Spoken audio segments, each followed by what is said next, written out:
Plus de 500 ans après sa mort, Jean Calvin reste un personnage phare de l'histoire genevoise. L'exposition Calvin World est partie à la recherche dans le monde entier des descendants du réformateur. Enfin, de faux descendants, ils s'appellent tous Calvin, oui, mais aucun n'appartient à la famille du père de l'Église réformée. Visite de cette exposition originale avec Natacha Morel et David Ramseyer.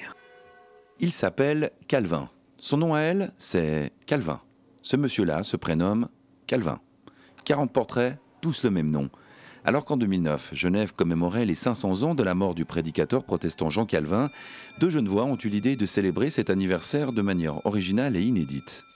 Alors l'idée était de faire un reportage décalé par rapport à la figure de Jean Calvin. On s'était rendu compte qu'il y avait des gens qui portent le nom ou le prénom Calvin un peu partout autour du monde. L'idée était d'aller les rencontrer et savoir qui ils sont. On a été assez surpris de voir que ça pouvait être des gens catholiques, juifs, musulmans, de toutes origines, des enfants, des hommes, des femmes, qui portaient le même nom que le réformateur. Pour trouver des Calvins à travers le monde, les deux auteurs ont d'abord utilisé Internet. Mais de nombreuses personnes ainsi contactées ont eu du mal à comprendre la démarche.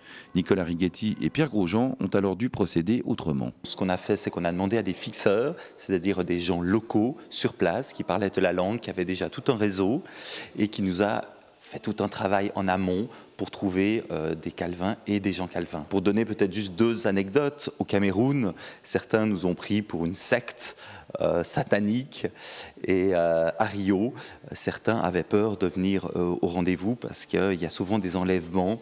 L'exposition Calvin World, c'est jusqu'au 18 septembre au Musée international de la Réforme. Et il y aura une visite gratuite pour découvrir les coulisses du tournage le 24 août.